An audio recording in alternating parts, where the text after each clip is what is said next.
Good morning, everyone. Good morning, ladies and gentlemen, esteemed guests and distinguished speakers. It's such a great pleasure for me to be here with you today. I'm Shuruk Zakaria, multimedia producer and journalist at Kalish Times, and today's moderator as well. السيدات والسادة الحضور الكرام صباح الخير.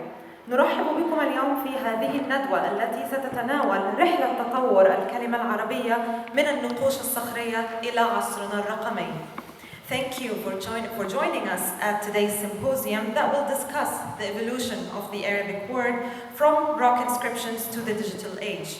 Before we begin, I'd like, of course, to take this opportunity to thank the Ismaili Center for hosting such a special event as part of the wider significant contributions it has been making to the community and to the wider region for decades. The center has been bringing people together to share knowledge and engage in intellectual discussions, promoting understanding and harmony among communities. Special thanks, of course, to our speakers today who are flying in from different parts of the world to join us at this symposium that aims to advance research efforts and preserve Arabic for the future generations. Thank you all for being here today with us. اقرأ باسم ربك الذي خلق الإنسان من علق اقرأ وربك الأكرم الذي علم بالقلم علم الإنسان ما لم يعلم كلا إن الإنسان ليطغى أن رآه استغنى إن إلى ربك الرجعى بسم الله الرحمن الرحيم ألم نشرح لك صدرك ووضعنا عنك وزرك الذي أنقض ظهرك ورفعنا لك ذكرك فإن مع العسر يسرا إن مع العسر يسرا فإذا فرغت فانصب وإلى ربك فارغب صدق الله العظيم. شكرا.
Her personal art monologue, Intersections, was released, and she was also presented with the International Emerging Artist Honorary Award for her work entitled Karam Station.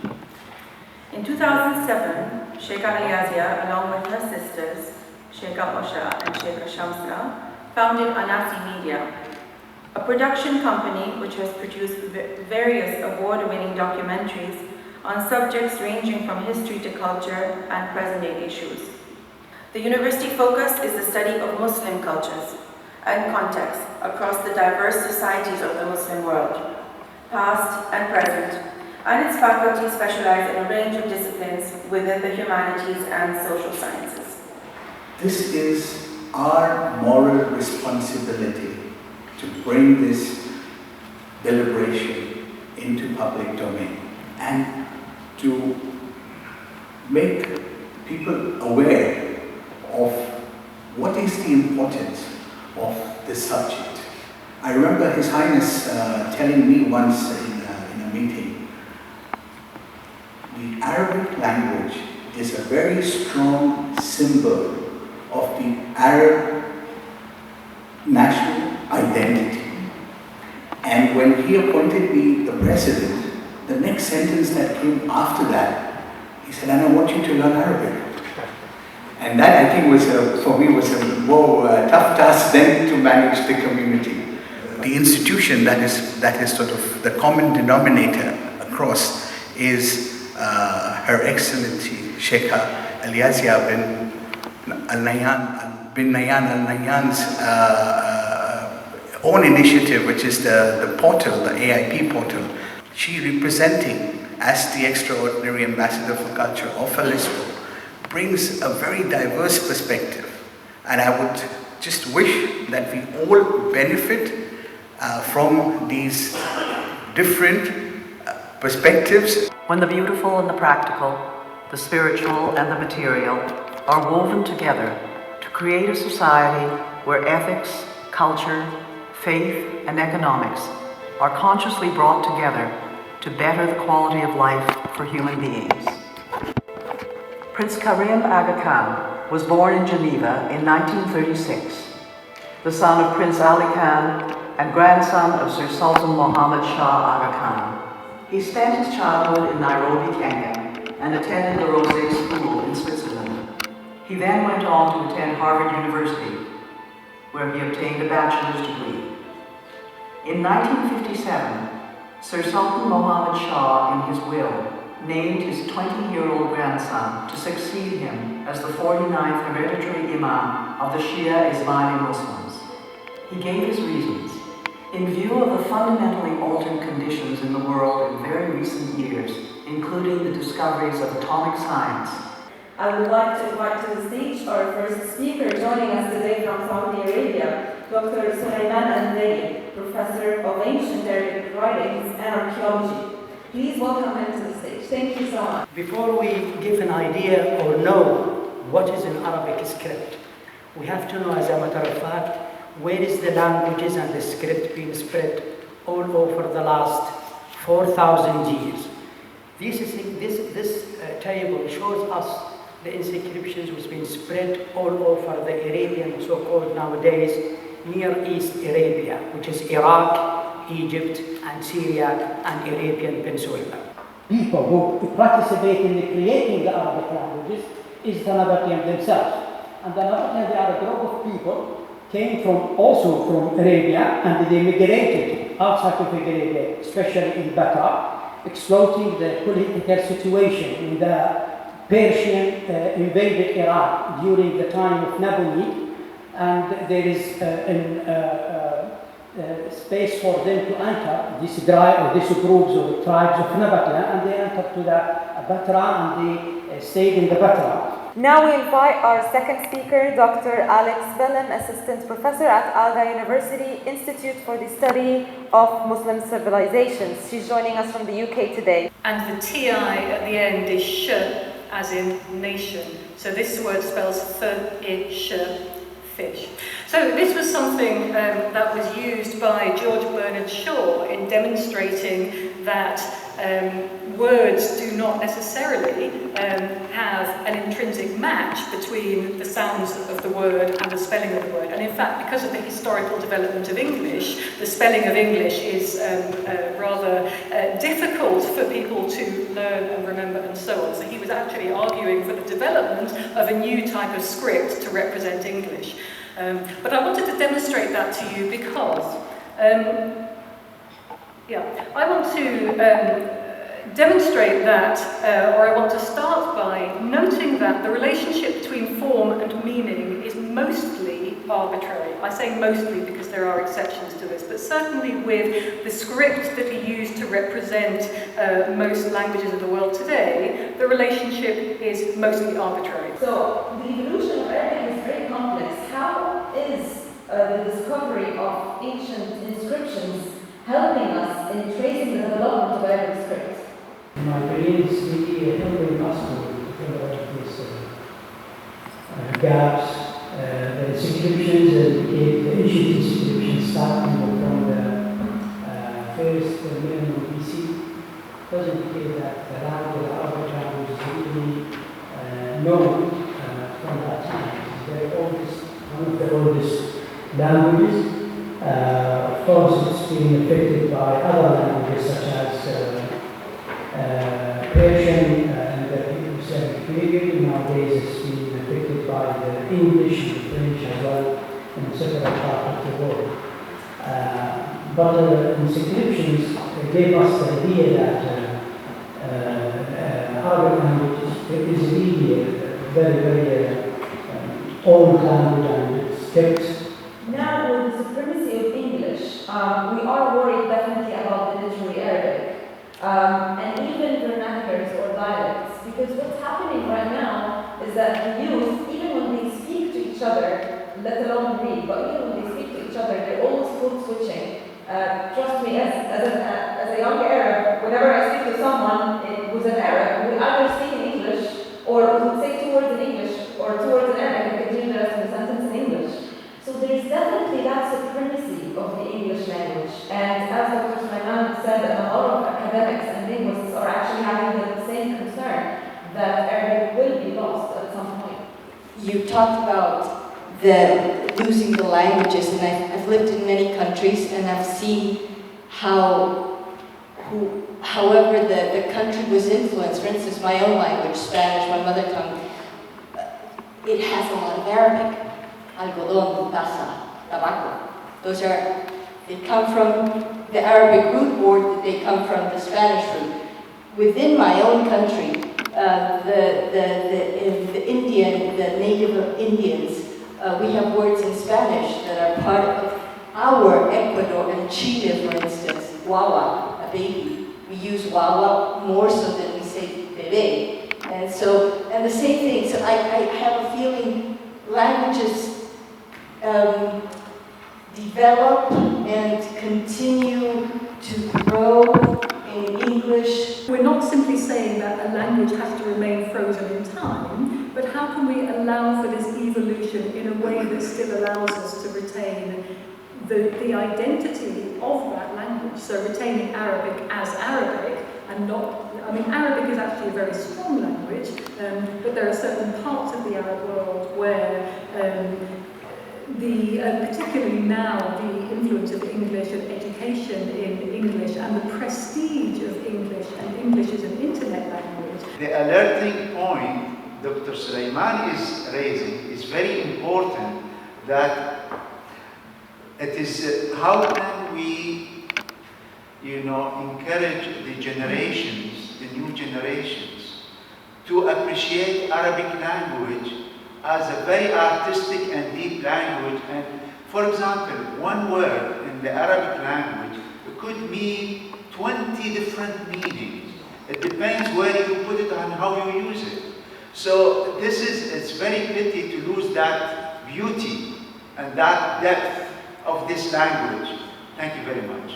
We have Arabic language that we use in the media and in the books, but then we have the Arabic language we use at home.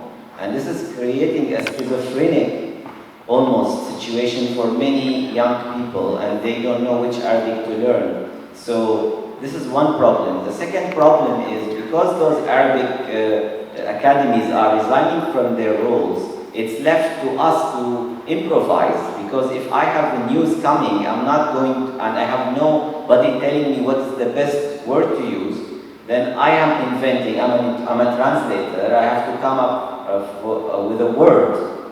But I think the UAE, I have a theory, the UAE has a good role to play if they can create an Arabic academy, 7th one, but it will be more effective because we have IT here, we have the Pan-Arab Road, so maybe we can have a charter between media and Arab Academy, the UAE for example, and then they can come up with quick words. Because I'll give you one final example, the word virus. It did exist in the Arabic language dictionary by the Unified Medical Dictionary. It was called virus, not virus. But when it appeared, everybody was inclined to follow the English pronunciation virus, rather than follow the Arabic one, which is virus, just because they didn't aware it was there sitting in a dictionary on the shelf that no doctor is using, although it's all based on Arabic. So I think it's a political issue, and it has to do with the fact that Arabic is the language of the Quran. So it's being treated as a sacred language only theoretically, but in practice, nobody is doing what it's supposed to do, they are supposed to do with it, like the Académie Française or Oxford in English. So Arabic is like an orphan language. Everybody is happy about it, but nobody is serving it the way it deserves to be served from a custodianship point of view. UAE has been doing a lot, and especially His Highness Sheikh Mohammed bin Rashid for the Arabic language.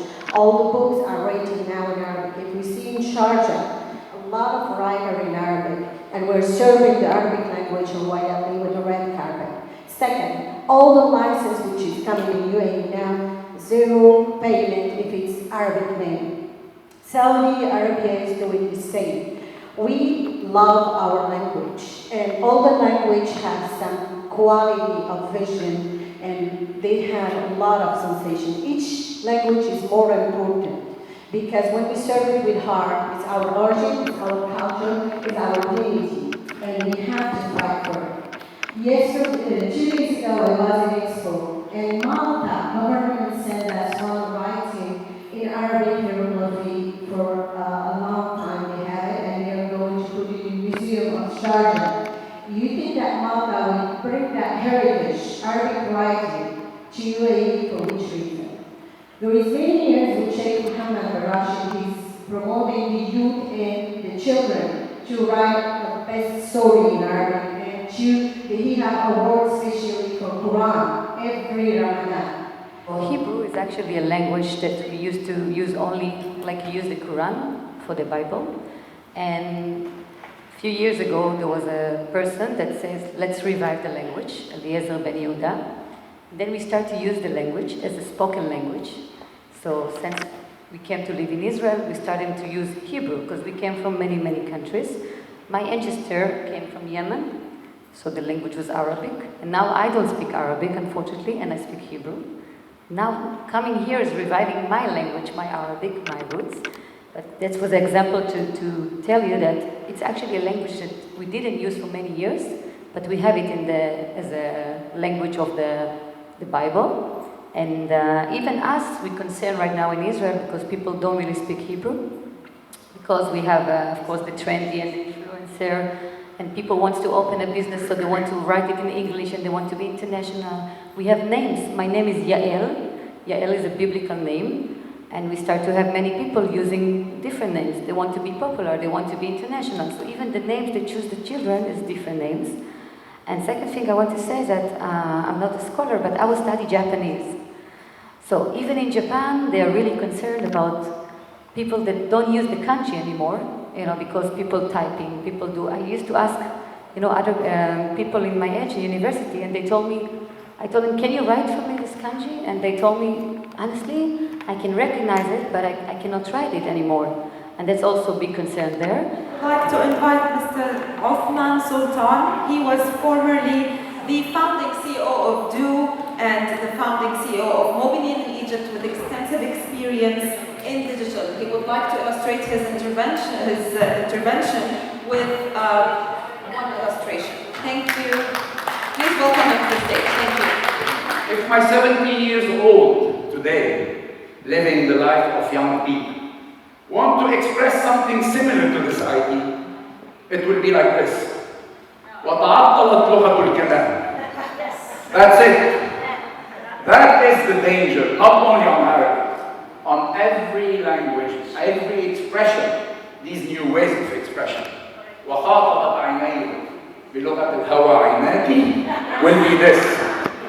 So this famous line of poetry, in any language, famous lines of poetry, with the depth of the language built over a heritage and culture of hundreds of years, this is the new line of poetry. This is the new Ahmad Shawqi and the digital age. Do I have a recipe in the discussion, the excellent discussion and insights that our experts, I do not have a recipe. I am saying it's up to us all to open our eyes, to open our minds, and open our hearts to find a way to take what Dr. Sulaimani said, to continue to exist by protecting our language.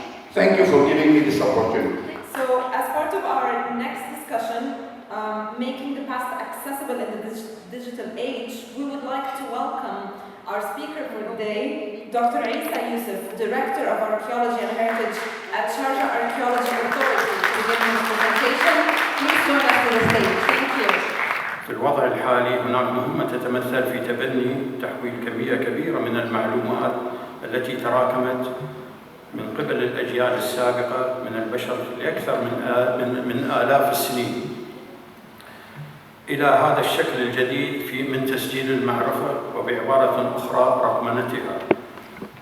إنها مهمة صعبة للغاية للأسباب التالية: أولاً لأن كمية المعلومات كبيرة للغاية فلن تستغرق عملية رقمنتها سنوات، بل ستستغرق عقوداً. يعني حالياً ما يتم تسجيله.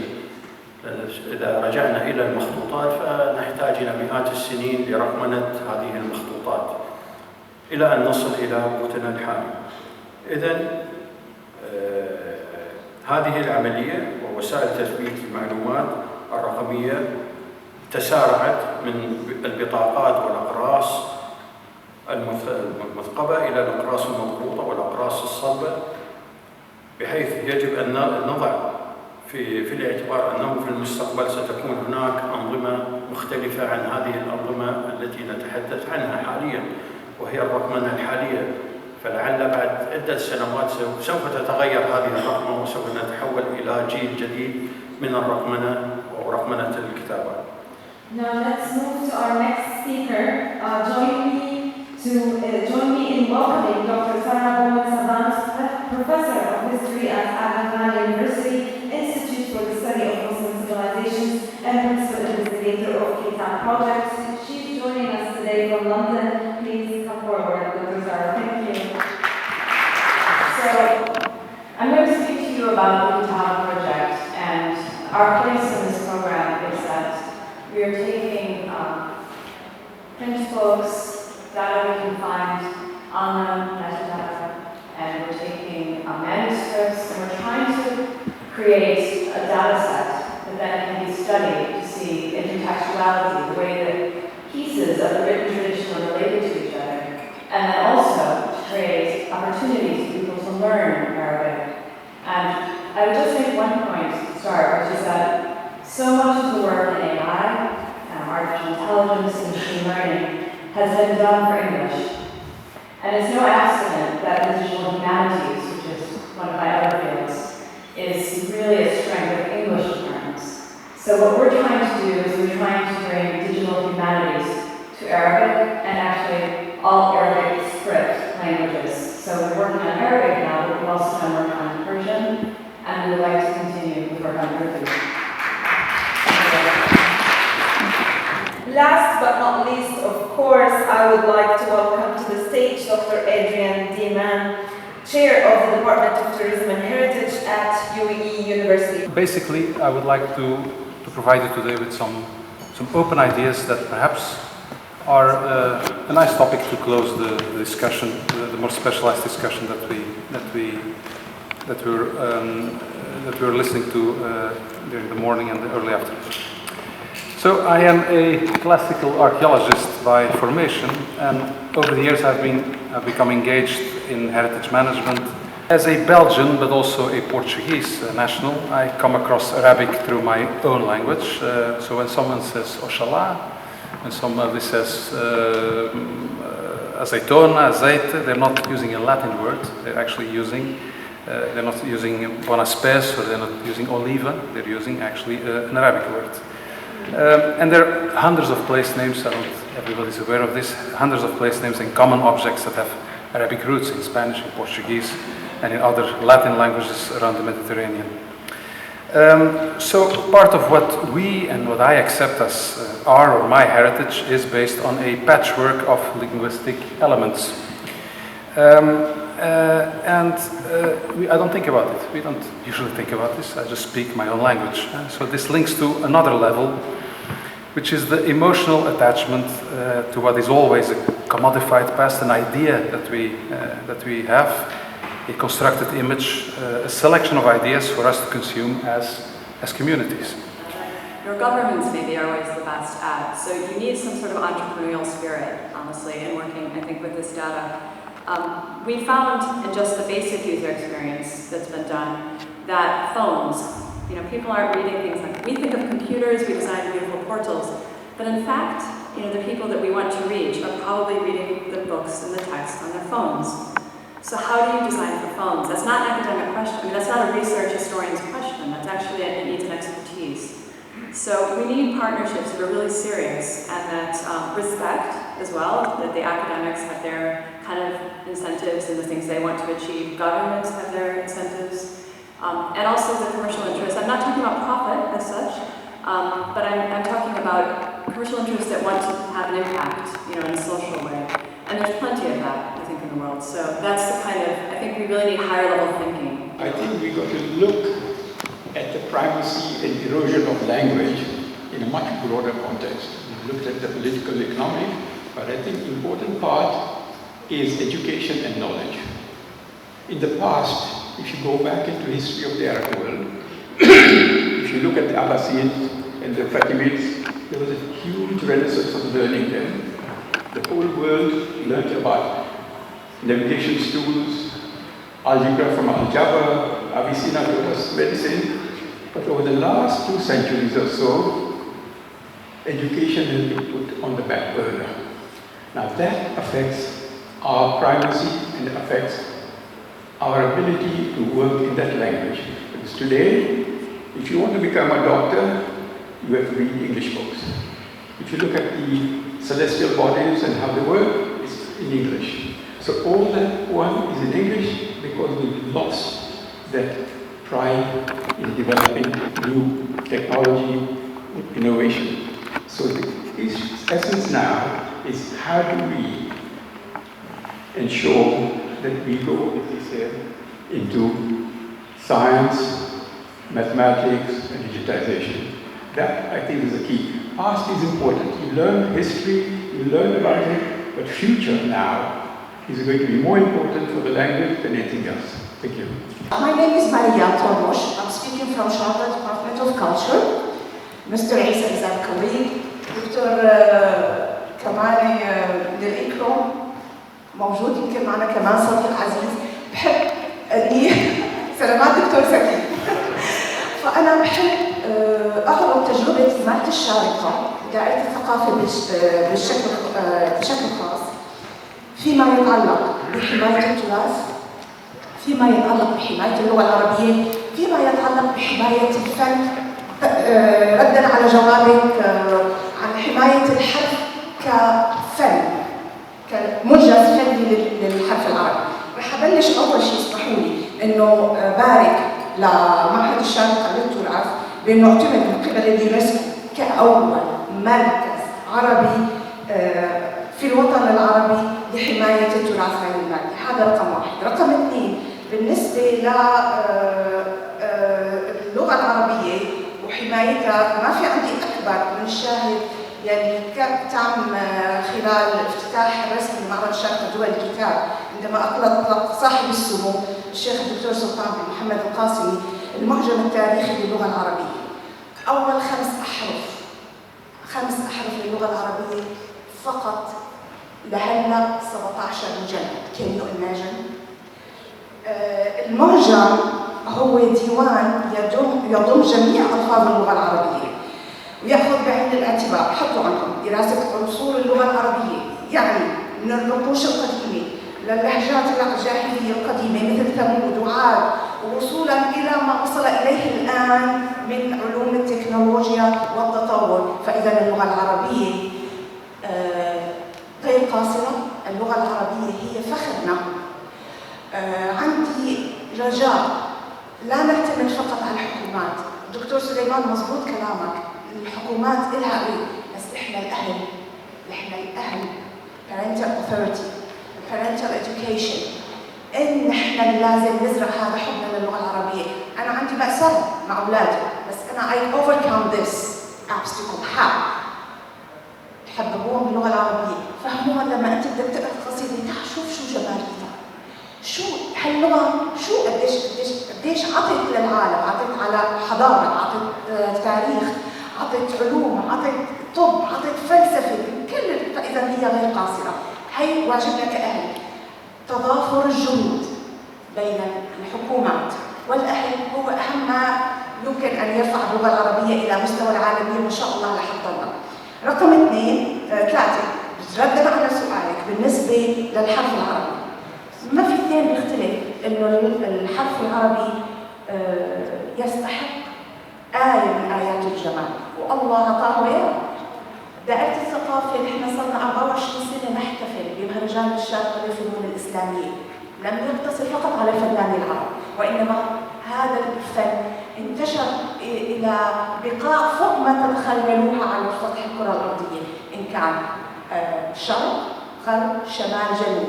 عندنا مشاركات من اليابان، عندنا مشاركات من أمريكا، عندنا مشاركات من أوروبا، عندنا مشاركات من هيلا جديد من هونغ كونغ. يعني انتم عم تتخيلوا فاذا قديش انتشار جماليه الحرف العربي لانه له قداسه. شغله ثانيه كمان في عندنا تجربه ثانيه اللي هو بناء الشارقه للخط. بناء الشارقه للخط هي التجربه الاولى في العالم جميعا. البناليات منتشره، بناء فينيسيا، بناء الشارقه، بناء اللاذقيه، بناء القاهره، بينما الخط هو موجود فقط في الشارقه. بتمنى انه نحن نسلط الضوء على الانجازات الحكوميه وفي مقدمتها يمكن راعي الثقافه والفنون وحب للغه العربيه الشيخ دكتور سلطان بن محمد القاسمي الله يطول بعمره وكل شيوخنا. طبعا ما حدا مقصر اكيد، بس كونه نحن الشارقه لها آثار وبصمات لقداسة اللغة العربية وانتشارها بكل أنحاء العالم. فشكرا لكم، وأنا بس حبيت ألقي الضوء على المشروع الثقافي للغة العربية، للثقافة العربية والإسلامية الموجودة واللي انتشرت إن شاء الله في كل بقاع العالم. When we talk about evolution and the roots of the Arabic language, especially when Dr. Tayyib and then later Mr. Isa, we're talking about the birth of the Arabic script, and I like the idea of having a word in the title of this event. There's this notion that Alex talked about. I think it's the notion of cultural heritage. This is really important to highlight in the sense that when we think, and I think she was mentioning that cultural heritage is part of the inscriptions, the language comes first. And this is, I think, this is how we phrased it. So I think this is really important to start from the why, if you want. And there are many people who wrote about starting with the why. And I think this is quite important to think about these notions in a certain chain of command, if you want. And starting with this idea of Arabic as cultural heritage. So I think this will help us in order to start thinking about how we take forward what we have all discussed today about the moral responsibility, that this is also moral responsibility to the public domain and to enable the society to understand and make these challenges and the Arabic language as relevant as possible. So this is my first point. The second point that I think is important here to highlight is we talked about, and also again with Alex, she talked about the form and the meaning, and I believe there is this idea of the sign and the significance. The word significance comes from sign, and I think the idea of a meaning is quite important. So in that sense, I believe we need to understand the significance of this language and the meaning that it has, with all the detailed information that were presented by Dr. Alex as well. In that sense, talking about the spoken, the written forms of the language, and then how we define the Arabic language in an umbrella term. Thinking about the language and the variety that you talked about, the dialects as well, of a long written tradition. We talked about how dynamic as a language Arabic is, and we talked about also the dangers and the challenges that this language is facing. However, I think it's important to think about valuing, the notion of valuing and the valuation in how we work in making it interesting. In the last session, we talked about how making it fun and how we make it relevant. So this valuing the heritage is actually part of this chain. We talked about links also in that sense, and I think the links are important, linking the language with the identity and the people's selves, you know, the people's presence and the people's identity. So I think it is the how of establishing these links that is probably should be the subject of our, what we would want to propose at the end is to create a certain forum of dialogue to see how we can define how we make these links. Please join me in thanking our speakers today, Dr. Sarah, Dr. Adrian, Dr. Isa, Dr. Sulaiman, and Dr. Alex. Thank you.